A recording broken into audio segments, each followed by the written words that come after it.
So welcome to the R&M classes once again. Yesterday I had fever, so कल मैं आप लोगों के लिए वीडियो रिलीज़ नहीं कर पाया था, लेकिन कल मैंने क्लास लिया था और क्लास में हम लोगों ने ग्लाइकोलिसिस शुरू किया था।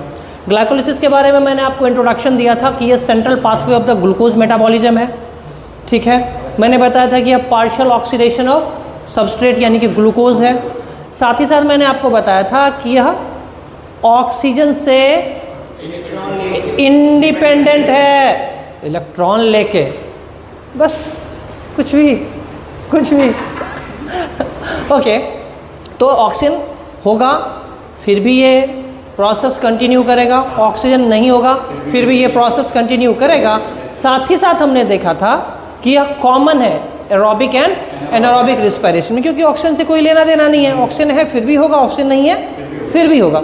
हमने स्टेप्स ऑफ द ग्लाइकोलिसिस शुरू किया था। ग्लाइकोलिसिस का दूसरा नाम मैंने कुछ बताया था, EMP pathway. Very good, thank you. अब मैं यहाँ से कुछ क्वेश्चंस लेते हुए आगे बढ़ूंगा। यहाँ तक हमने कल पढ़ लिया था, ठीक है जी। तो यहाँ पे कौन सा एंजाइम आता है? हेक्सोकाइनेज। Very good. कौन सा मेटल आयन है कोफैक्टर? हेक्सोकाइनेज का सबस्ट्रेट कौन सा है, क्या है? नहीं है। अगर वो कोफैक्टर है, अगर ग्लूकोज एंड एटीपी, यानी कि यहाँ पे एटीपी आएगा, एक फॉस्फेट ग्लूकोज के 6th कार्बन एटम पे ऐड करके ग्लूकोज 6 फॉस्फेट बनाएगा। यहाँ पे कौन सा एंजाइम आएगा? यहाँ पे हेक्सोकाइनेज बोला था ना आपने, हेक्सोकाइनेज। और कौन सा कोफैक्टर था मेटल आयन? Mg++। यहाँ पे आइसोमेरेज। यहाँ पे कौन सा एंजाइम है? PFK।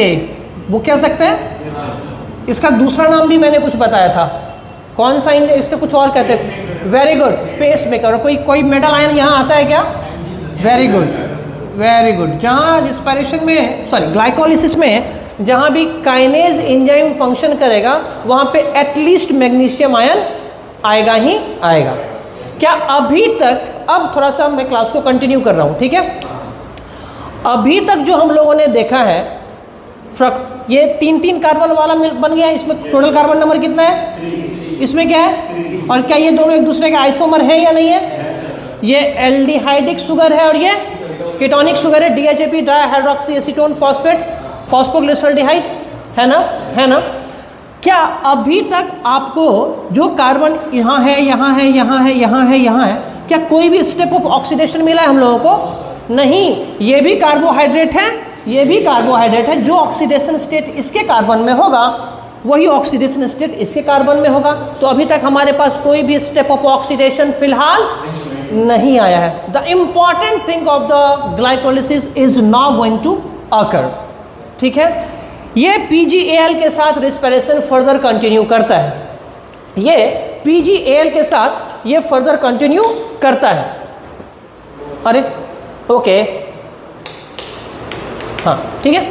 ये PgAl के साथ में फर्दर कंटिन्यू करता है। तो इस DHAP का क्या होगा? ये DHAP भी, क्या बोला मैंने? ये DHAP भी फर्दर कन्वर्ट होगा PgAl में, ठीक है।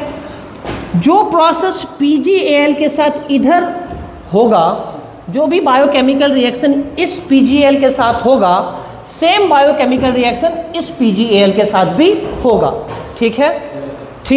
जरा सा अब देखना, ये PgAl कितना कार्बन है इसके पास? 3 कार्बन है। इसके पास कितने फॉस्फेट मॉलिक्यूल हैं? 1। 3 फॉस्फोग्लिसरॉल्डिहाइड, इसके तीसरे कार्बन पे 1 फॉस्फेट है। टोटल कार्बन कितना है? 3।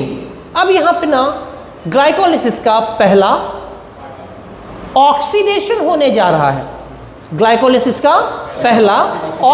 होने जा रहा है। यानी कि अब ये substrate PgAl is going to lose its electron.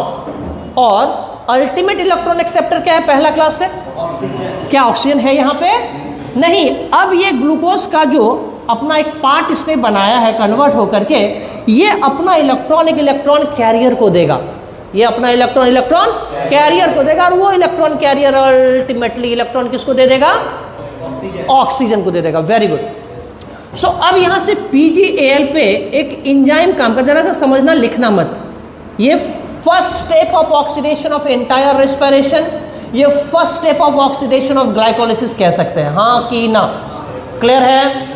यहां पे यहां पे अब इस PgAl पे एक एंजाइम काम करता है जिसको हम लोग कहते हैं PgAl डिहाइड्रोजिनेज या simply dehydrogenase. Dehydrogenase enzyme respiration में जहां भी आएगा, जहां भी फंक्शन करेगा, वहां हम लोग ये समझेंगे कि ऑक्सीडेशन का प्रोसेस सबस्ट्रेट पे हो रहा है या सबस्ट्रेट का ऑक्सीडेशन हो रहा है। क्या मेरी बात यहां तक समझ में आ रही है? बोलो हाँ कि ना? क्लियर है?